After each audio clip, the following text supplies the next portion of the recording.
Let me first thank Richie Neal, the once and future chairman of the powerful Ways and Means Committee, as well as Frank Pallone, Bobby Scott, all of my colleagues in government on the Democratic side, and the Republicans who have joined us now to make sure that we extend the Affordable Care Act tax credits, which are scheduled to expire at the end of this month. For months now, Democrats have made clear that we have a broken health care system that Republicans continue to destroy. They've exacerbated our health care crisis month after month after month, including with the one big ugly bill, largest cut to Medicaid in American history, ripping health care away from 14 million Americans. Hospitals, nursing homes, and community-based health centers are closing all across the country, including in rural America, because of the Republican health care crisis. Republicans, Mr. Speaker, continue to attack the National Institute of Health, the Centers for Disease Control, the FDA, and vaccine availability. Republicans have launched an all-out assault on the health care of the American people, and it continues today with this toxic piece of legislation that will rip health care away from an additional 4 million people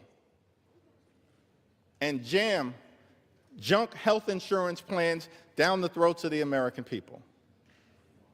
Democrats are strongly opposed to this legislation, and the American people know Republicans have zero credibility on fighting to protect their health care.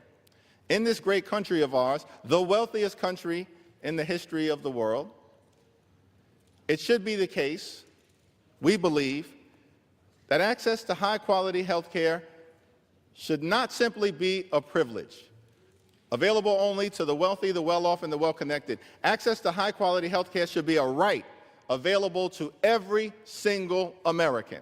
And that's what House Democrats are continuing to fight hard to achieve. And one of the ways we can make sure that we strive to achieve that principle is to extend the Affordable Care Act tax credits, which are scheduled to expire in 15 days.